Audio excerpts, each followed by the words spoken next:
Good day, everyone. Today, we delve into the insightful world of experiential learning theory through the lens of Carl Rogers. Before we proceed into his theory, let's briefly explore Carl Rogers' background. Rogers was an influential psychologist and a key figure in the development of humanistic psychology. His approach emphasized the importance of personal experience and self discovery in the learning process.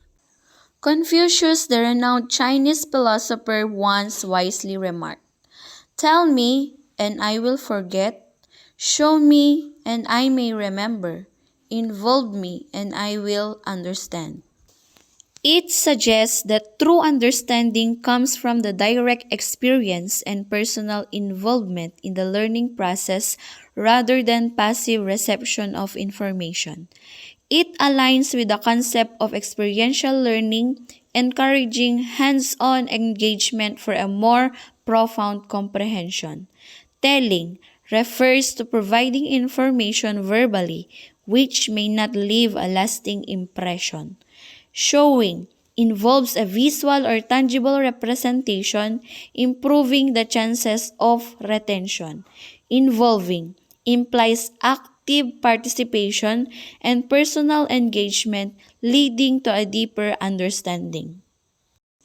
Now, let's elucidate the concept of experiential learning theory. Experiential learning is the active process in which students learn information through discovery and exploration. It is a student-centered approach addressing each student's needs and wants. Rogers believed that meaningful learning occurs through direct experience. It involves active engagement, reflection, and a focus on the individual's subjective experience. Rogers refers to applied knowledge such as learning about engines in order to repair a car. Rogers lists these qualities of experiential learning: personal involvement, self-initiated, evaluated by learner, and pervasive effects on learner.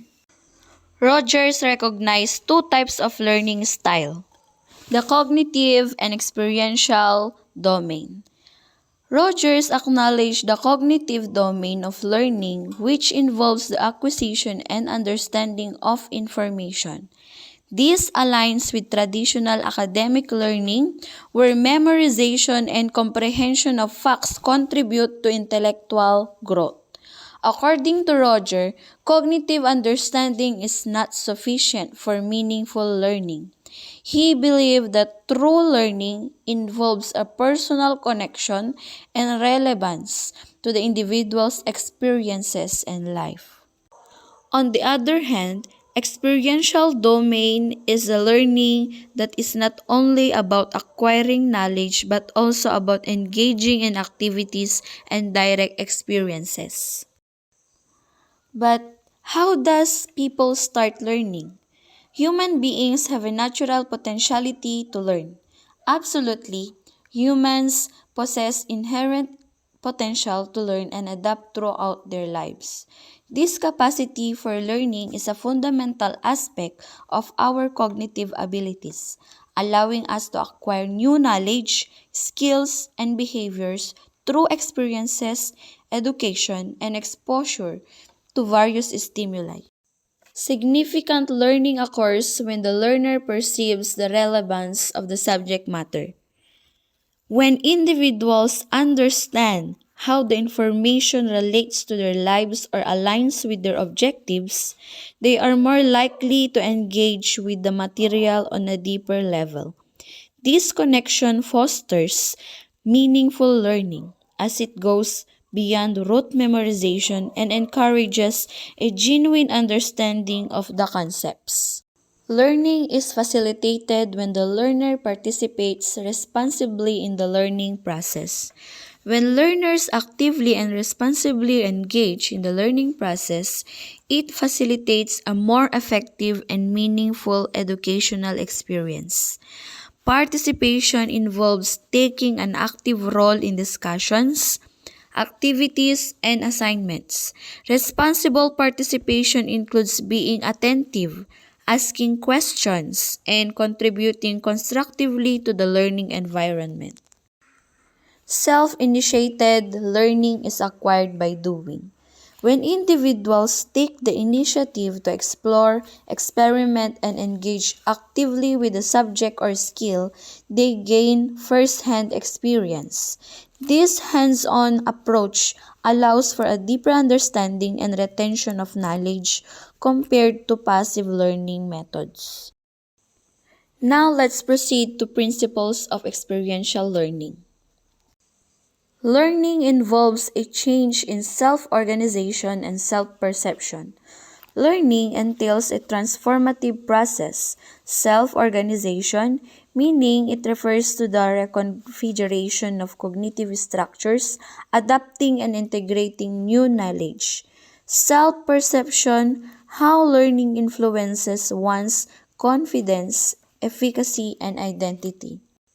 Learning that threatens self-perception is more easily perceived and assimilated when the external threats are at a minimum. Learning occurs when the self is not threatened. This aligns with the idea that a supportive and non-threatening atmosphere encourages receptivity to potentially discomforting but transformative learning experiences.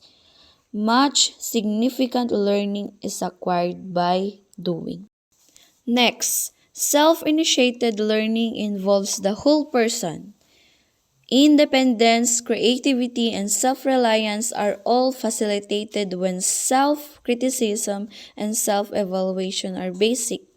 And lastly, much socially useful learning is learning, the process of learning and retaining an openness to experience so that the process of change may be incorporated into the self. Absolutely. Much socially useful learning involves acquiring the skills of learning itself and maintaining an openness to new experiences. Next, let's proceed to conditions of learning. First, we have to set a positive climate for learning. Creating a positive climate for learning involves fostering an environment that encourages engagement, collaboration, and a sense of safety. Next, clarifying the purposes of these learners. Clarifying the purposes of learning for learners involves explicitly communicating the goals, objectives, and intended outcomes of the educational experience. Next, organizing and making learning resources available involves structuring educational materials in a way that is easily accessible and conducive to effective learning. And lastly, balancing intellectual and emotional components of learning, sharing feelings and thoughts with learners but not dominating. Teachers are considered as the facilitator of the teaching and learning process.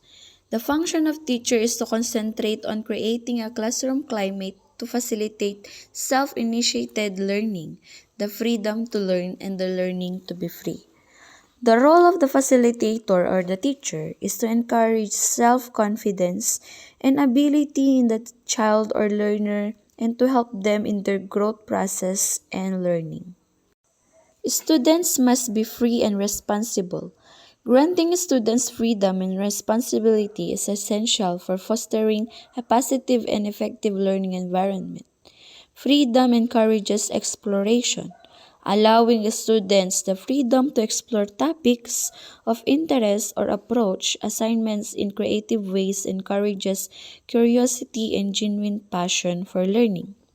Responsibility builds accountability, providing students with responsibilities such as managing their time, completing assignments, and contributing to group projects instills a sense of accountability and prepares them for real-world challenges.